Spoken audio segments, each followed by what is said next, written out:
আসসালামু আলাইকুম প্রিয় দর্শক। আমিরুল মোমিনিন মানিক আপনাদের প্রত্যেককে আমন্ত্রণ জানাচ্ছি এই বিশেষ পর্যালোচনায়।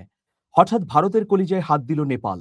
আপনাদের কোনো মতামত বা প্রশ্ন থাকলে YouTube এর কমেন্ট বক্সে গিয়ে লিখুন। হঠাৎ করেই নেপালের সঙ্গে আবার ভারতের কি হলো? ৩ দিক থেকেই ভারতের বিপদ। চীন, পাকিস্তান আর হাল সময়ে বাংলাদেশ। বাংলাদেশ কিন্তু ভারতের সঙ্গে আগ বাড়িয়ে শত্রুতা করেনি।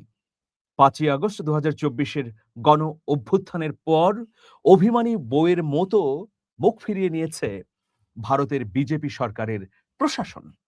তারা আমাদের সঙ্গে সম্পর্ককে স্বাভাবিক করছে না, আবার নানা ধরনের অভিযোগও করছে, যেগুলোর সঙ্গে সত্যের কোনো সম্পৃক্ততা নেই। প্রিয় দর্শক, এখন আমরা খবর পেলাম যে নেপালের সঙ্গে সম্পর্ক টানাপোড়েন চলছে। আপনারা জানেন নেপালেও বিপ্লব সংগঠিত হয়েছে। সেই বিপ্লবের মধ্য দিয়ে বালেন্দ্র শাহের সরকার গঠিত হয়েছে। মার্চে বালেন্দ্র শাহের সরকার গঠিত হবার পর ভারতের প্রধানমন্ত্রী নরেন্দ্র মোদী ফোন করেছিলেন।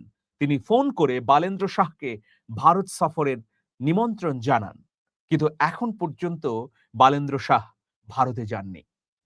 নেপালের প্রধানমন্ত্রীদের একটা প্রথাই যেন হয়ে গেছে যে নির্বাচিত হবার পরেই তারা ভারত সফর করবেন, দাদাদের পায়ে চুমু দিয়ে আসবেন। কিন্তু এবার বালেন্দ্র শাহ সেই রীতি ভেঙে দিয়েছেন। তিনি ইতোমধ্যেই বিভিন্ন সাক্ষাৎকারে এটা স্পষ্ট করেছেন যে প্রতিবেশী দেশগুলোর সঙ্গে সম্পর্ক হবে সমঝোতার ভিত্তিতে, সাম্য এবং মর্যাদার ভিত্তিতে। কোনো ধরনের নতজানু কূটনৈতিক প্রক্রিয়া আমরা অবলম্বন করব না। তো দেখুন, এর মধ্যেই আমরা খবর পেলাম যে বেশ কটি ইস্যুতে নেপাল রুষ্ট হয়েছে, রুদ্ধ হয়েছে। সে কারণে আসলে সম্পর্কের এই টানাপোড়েন চলছে। ভারতের পররাষ্ট্র সচিব বিক্রম মিশ্রির কাঠমান্ডু সফর স্থগিত হয়েছে বলে জানিয়েছে নেপাল। বিক্রম মিশ্রি তিনি কাঠমান্ডু সফর করতে চেয়েছিলেন, কিন্তু নেপালের পক্ষ থেকে জানিয়ে দেওয়া হয়েছে সোমবার ২ দিনের সফরে তার নেপালের রাজধানী কাঠমান্ডু পৌঁছার কথা ছিল। কূটনৈতিক সূত্রগুলো বলছে যে ভারত সরকার নেপালের নতুন সরকারের সঙ্গে সম্পর্ক জোরদার এবং দ্বিপক্ষীয় অগ্রাধিকার নির্ধারণের উদ্দেশ্যে এই সফরের আয়োজন করেছিল। সফরটি দুই দেশের ভবিষ্যৎ সম্পর্কের দিক নির্দেশনা নির্ধারণে গুরুত্বপূর্ণ বলে বিবেচিত হচ্ছিল। তবে শেষ মুহূর্তে সফর স্থগিত হওয়ায় নেপাল ভারত সম্পর্কের বর্তমান অবস্থা নিয়ে প্রশ্ন উঠেছে। দর্শক, আপনারা জানেন নেপাল এই উপমহাদেশের একমাত্র পরিপূর্ণভাবে হিন্দু রাষ্ট্র এবং নেপালের সংখ্যাগরিষ্ঠ মানুষ হিন্দু ধর্মের। অন্যদিকে ভারতের বর্তমান বিজেপি সরকারও হিন্দুদের স্বার্থের জন্য একমাত্র রক্ষা কবচ বলে দাবি করে। কিন্তু হিন্দুদের রক্ষা কবচ হলে বিজেপি সরকারের সঙ্গে নেপাল সরকারের এই টানাপোড়েন কেন? সংশ্লিষ্ট কর্মকর্তাদের মতে ভারতীয় পক্ষ বিক্রম মিশ্রের ব্যস্ততার কথা উল্লেখ করে সফর পিছিয়ে দিয়েছে, যদিও সুনির্দিষ্ট কারণ জানানো হয়নি।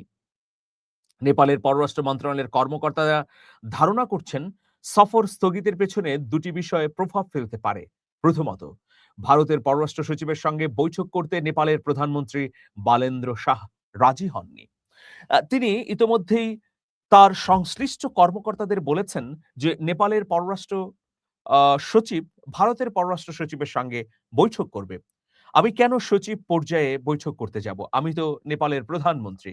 সুতরাং ভারতের পররাষ্ট্র সচিব কাঠমান্ডু সফর করলেও তার সঙ্গে আমার কোনো বৈঠক বা আলোচনা হবে না। দেখুন, এটাকে অমর্যাদাকর মনে করছে ভারত, যে কারণে শেষ মুহূর্তে তাদের পররাষ্ট্র সচিবকে আর পাঠালো না। দ্বিতীয়ত, লিলিপুখ সীমান্ত এলাকায় ভারত ও চীনের যৌথভাবে মানসরোবর মানসরোবর যাত্রা পুনরায় চালুর সিদ্ধান্তকে কেন্দ্র করে উদ্ভূত বিরোধ বা পরিস্থিতি। নেপাল সরকার ওই অঞ্চলের মালিকানা নিয়ে দীর্ঘদিন ধরে তার দাবি পুনর্ব্যক্ত করে যাচ্ছে এবং ভারতের সিদ্ধান্তের তীব্র বিরোধিতা করছে। কিন্তু সাম্প্রতিক সময়ে দুই শত্রু রাষ্ট্র চীন এবং ভারত যৌথভাবে মানসরোবরের যাত্রা পুনরায় চালু করার সিদ্ধান্ত নিয়েছে, যেটাকে নেপাল খুবই নেতিবাচকভাবে দেখছে। আগে নেপালের সরকার কেবলমাত্র এ নিয়ে ভারতের প্রতি ক্ষুব্ধ ছিল, এখন চীনের প্রতিও ক্ষুব্ধ হয়েছে। এর আগে এপ্রিলের শেষ সপ্তাহে ভারতের পক্ষ থেকে জানানো হয়, দুই দেশের পররাষ্ট্রমন্ত্রীর মধ্যে মৌরিশাসে হওয়া আলোচনার ভিত্তিতে বিক্রম মিশ্রির এই সফর নির্ধারিত হয়েছে। একই সঙ্গে নেপালের পক্ষ থেকে আনুষ্ঠানিক আমন্ত্রণপত্রও পাঠানো হয়েছিল। সফরের সময় তিনি নেপালের প্রধানমন্ত্রীকে ভারতের প্রধানমন্ত্রী নরেন্দ্র মোদীর আমন্ত্রণপত্র হস্তান্তর করারও কথা বলেছিলেন। তবে নতুন প্রধানমন্ত্রী বালেন্দ্র শাহ বিদেশি কূটনীতিকদের সঙ্গে সাক্ষাতে সীমাবদ্ধতা আরোপ করেছেন বলে জানা গেছে। তিনি এর আগেও যুক্তরাষ্ট্রের উচ্চপদস্থ কর্মকর্তাদের সঙ্গে সাক্ষাৎ করেননি। একটা সজোরে করতালি দিতে চাই বাপের বেটা বালেন্দ্র শাহ, কারণ তিনি হোক না যুক্তরাষ্ট্র অথবা হোক না চীন বা ভারত, কারোর আধিপত্যই বরদাস্ত করবেন না। যে কারণে তিনি সিদ্ধান্ত নিয়েছেন যে কোনো ধরনের কূটনীতিকদের সঙ্গে তার পর্যায়ে সাক্ষাৎ করবেন না। হ্যাঁ, সেটা হতে পারে পররাষ্ট্র মন্ত্রীর সঙ্গে, সেটা হতে পারে পররাষ্ট্র উপদেষ্টা বা পররাষ্ট্র সচিবের সঙ্গে, কিন্তু বালেন্দ্র শাহের সঙ্গে নয়। কারণ ইতোমধ্যে ভারত, মার্কিন যুক্তরাষ্ট্র বা চীনের সঙ্গে কিছু সংখ্যক গুরুত্বপূর্ণ বিষয়ে বিরোধ তৈরি হয়েছে। সেই সব বিরোধ নিষ্পত্তির আগে তিনি যুক্তরাষ্ট্র, ভারত বা চীনের কারোর সঙ্গে সাক্ষাৎ করবেন না। এটা নিঃসন্দেহে সাহসী এবং বড় একটি সিদ্ধান্ত। বিশ্লেষকদের মতে সাম্প্রতিক এই ঘটনাগুলো নেপাল ভারত সম্পর্ককে শীতলতার দিকে নিয়ে গেছে, যদিও পূর্ণাঙ্গ কূটনৈতিক সংকটের আশঙ্কা ভারতের পক্ষ থেকে এখনো করা হচ্ছে না। এদিকে ভারতের পররাষ্ট্র মন্ত্রণালয়ের মুখপাত্র জানিয়েছেন যে নেপালের সঙ্গে আলোচনার মাধ্যমে সীমান্ত সমাধানে প্রস্তুত ভারত। নেপালও জানিয়েছে লিম্পিয়াধুরা, লিপুলেখ, কালাপানি অঞ্চল নিয়ে তাদের অবস্থান স্পষ্ট। আলোচনা মাধ্যমে তারা সমাধান করতে আগ্রহী। প্রিয় দর্শক, আপনারা জানেন যে লিম্পিয়াধুরা, লিপুলেখ এবং কালাপানি এই তিনটি অঞ্চলকে ভারত এবং নেপাল উভয়ই তাদের নিজস্ব অঞ্চল বলে দাবি করে। ইতোমধ্যে নেপাল তাদের মানচিত্রে লিম্পিয়াধুরা, লিপুলেখ এবং কালাপানিকে সংযুক্ত করেছে। এ নিয়ে দিল্লি থেকে ক্ষোভও জানানো হয়েছে। কিন্তু নেপাল স্পষ্টভাবে বলেছে যে ১৯৪৭ সালে ব্রিটিশদের সমঝোতার ভিত্তিতে এই উপমহাদেশ যেভাবে বিভক্ত হয়েছে, সেই আলোকে এই তিনটি অঞ্চল নেপালের সীমানার অন্তর্ভুক্ত। সুতরাং এটাকে যদি ভারত তাদের নিজস্ব সীমানার মধ্যে দাবি করে, তাহলে খুবই ভুল দাবি করা হবে এবং অন্য রাষ্ট্রের প্রতি সার্বভৌমত্বের আঘাত বলে মনে করবে কাঠমান্ডু। এটা নিয়ে ভয়াবহ বিরোধ এখনো চলছে। এ বিষয়ে এখনো কোনো নিষ্পত্তি হয়নি। প্রিয় দর্শক, নেপালের প্রধানমন্ত্রী বালেন্দ্র শাহ তিনি ক্ষমতায় আসার পরই তরুণদের নানা ধরনের বিষয়ে ইতিবাচক সিদ্ধান্ত গ্রহণ করেছেন। তিনি সমাজকে পাল্টে দেবার জন্য নতুন ধারার রাজনীতিও শুরু করেছেন। তিনি মানুষের সঙ্গে এমনভাবে মিশছেন যেন সরকারই মানুষের দোরগোড়ায় গিয়ে হাজির হয়। ইতোমধ্যে নিত্য প্রয়োজনীয় যে পরিষেবাগুলো রয়েছে সেই বিষয়ে দুর্দান্ত এবং ঐতিহাসিক কিছু সিদ্ধান্ত গ্রহণ করেছে বালেন্দ্র শাহ সরকার। যেমন পানি, স্যানিটেশন, বিদ্যুৎ, নিত্য পণ্যের দাম নিয়ন্ত্রণের মধ্যে রাখা, বেকারদের বেকার ভাতা দেয়া, চাকরির ব্যবস্থা করা, কর্মসংস্থানের বিপুল হাব তৈরি করা, এইসব বিষয়ে আন্তরিক হয়েছেন বালেন্দ্র শাহ। একটি গণ অভ্যুত্থানের মধ্য দিয়ে উঠে আসা বালেন্দ্র শাহের এই সরকার জনবান্ধব কাজগুলো যদি ধারাবাহিকভাবে করে যেতে থাকে, তাহলে আরো বিপুল জনপ্রিয় হয়ে উঠবে বলে বিশ্লেষকদের ধারণা।